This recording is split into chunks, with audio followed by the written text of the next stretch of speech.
Well, welcome back. I'm just going to use this as an opportunity to kind of talk about where we're at.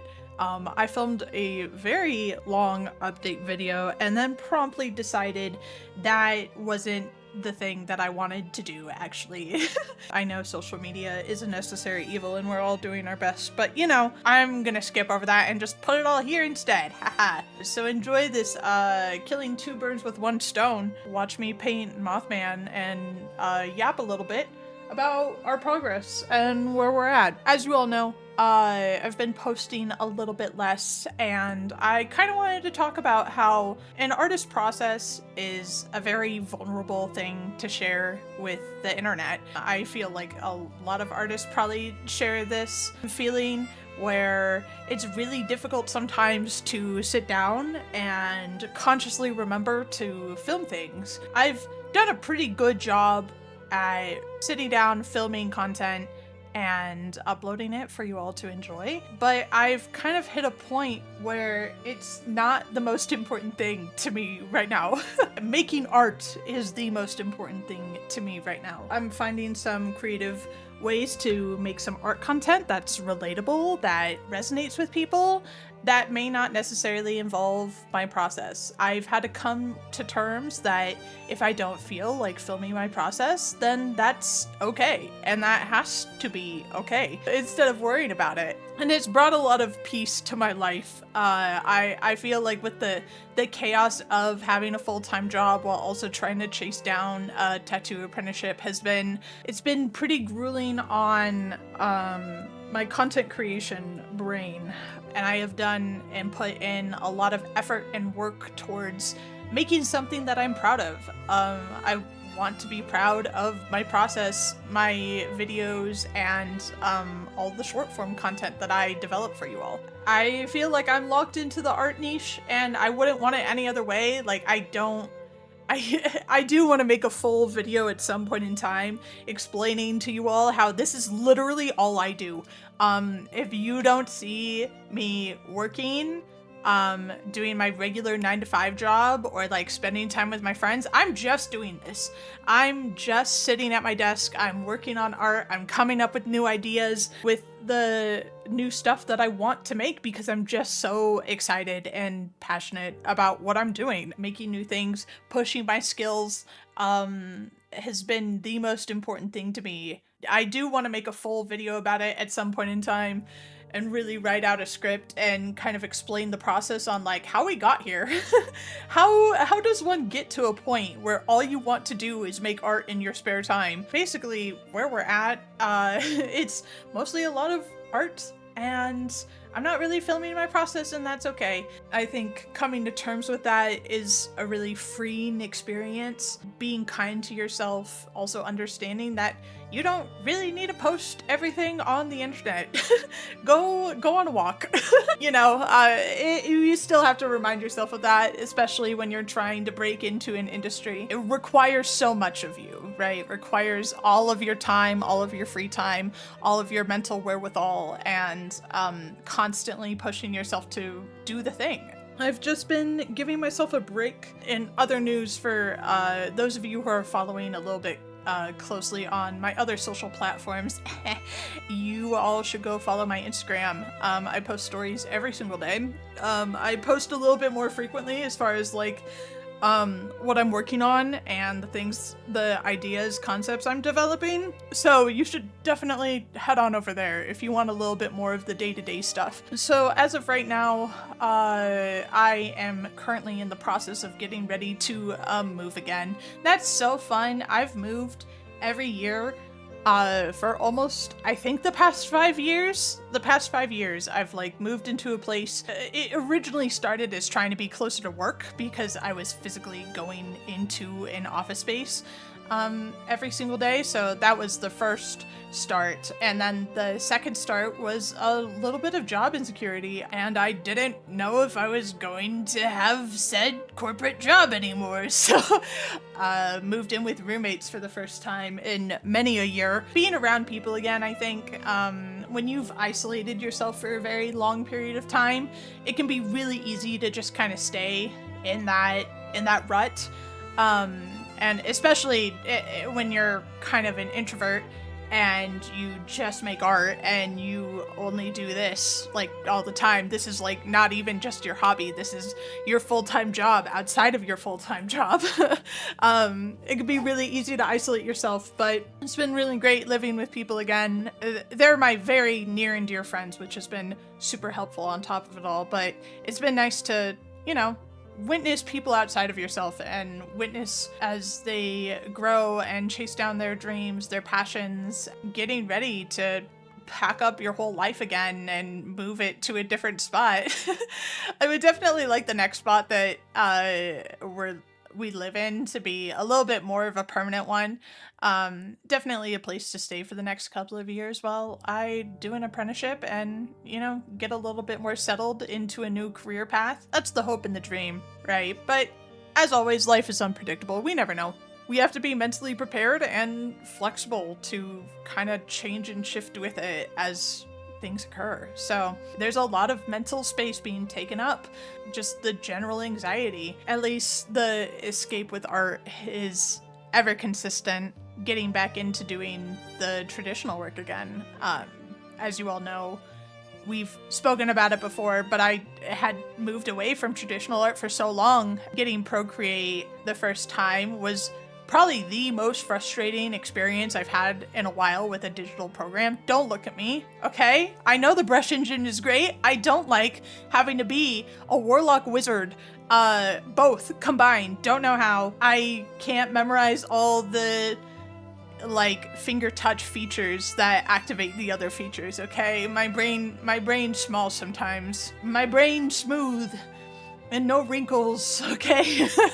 I really don't want to be dependent on Adobe. Since I switched to a work from home schedule, it's really difficult for me to do digital art on the computer that I sit at for 8 to 10 hours a day. It's hard sometimes. It's really difficult to sleep in the same place that you're working, to work creatively in the same place that you have your 9 to 5 that you struggle with. It can be mentally draining. So I've really kind of dived headfirst into the creation of traditional work and relearning ink washing, getting really good again at pulling straight, clean lines, and also rediscovering my love for graphite and pencil work has been really great over the past couple of months. The video footage you're seeing now definitely was filmed a while ago. Mothman was done a while ago.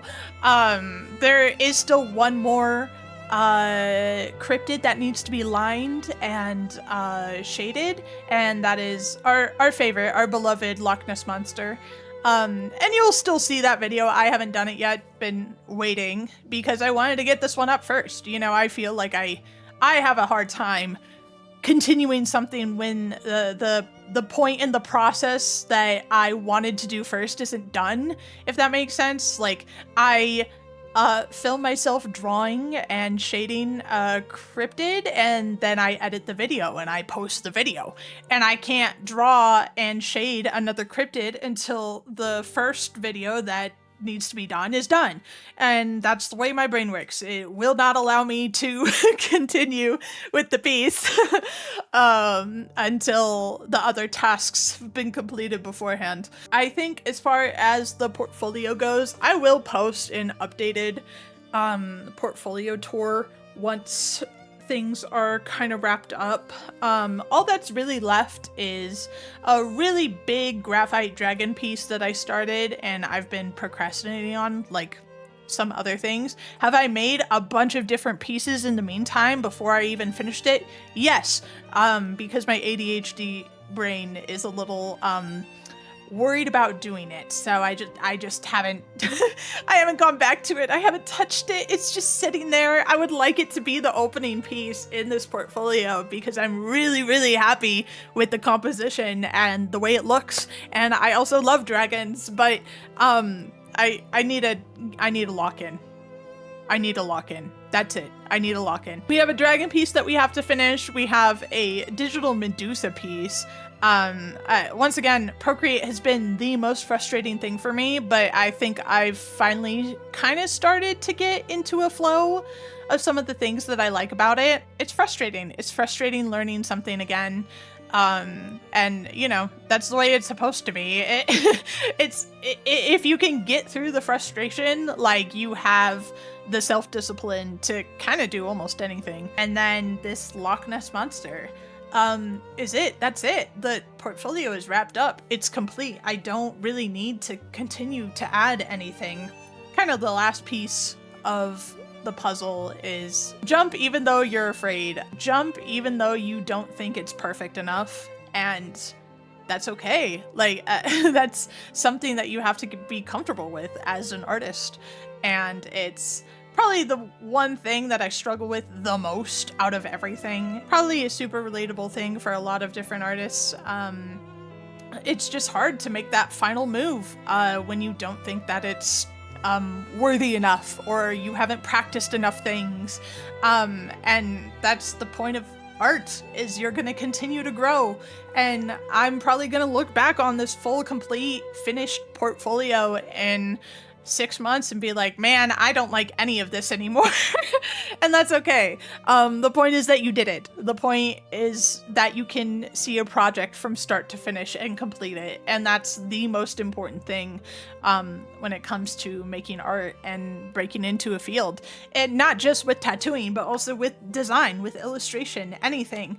Having a complete and final product shows that you can commit. I've followed through, and now I just need to let it go. I need to let it go, even though it may not be exactly as perfect as I would like it to be. Even though I want to go back and redo pieces because my skills have improved over time, I need to let it go. I need to let it lie.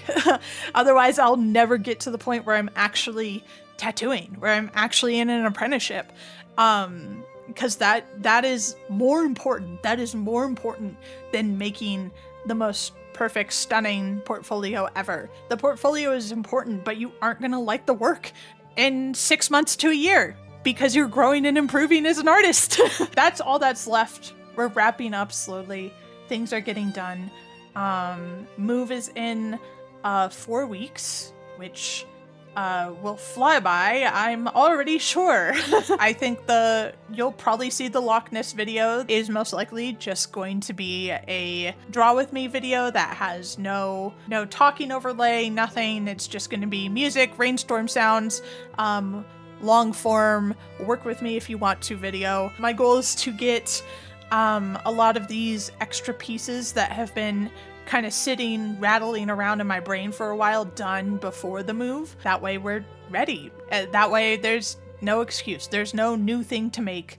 There's no thing to finish. Never feels good feeling like you're stagnant, but at the end of the day, you really aren't. And I've noticed that just through the progress of my art and how I've grown as an artist and how I keep pushing myself to improve. Like, you aren't stagnant. You may feel that way because you haven't achieved the goal that you've wanted to in the period of time that your brain thought it needed to be done by, but you aren't stagnant. You're always improving. You're always making moves to be a better version of yourself, not just in art, but also as a human being. And that's what's so great. That's what's great about existing. Or so I'm told. Or so I'm told. Stick around. Definitely catch up on all the shorts. If you haven't, there's a lot of the pieces I've made in the meantime that I haven't filmed any progress on, are there. The finalized pieces are there for your viewing enjoyment. I'll definitely see you all in the next long form one. In spirit, I won't be probably talking in that one. But after the move, there should be a lot more bandwidth to write some more scripts and make some more long-form stuff for you guys. So it's a good feeling to have it all done. I gotta have some pride in my work and how far I've come. And you should too. So it's my nugget of wisdom for the day, I guess. Be proud of yourself. You've come so far. Most people don't even try. Good luck. Godspeed. Take your meds if you haven't. drink water if you haven't. Hope you all had a happy Pride Month, so I'll see you in the next one.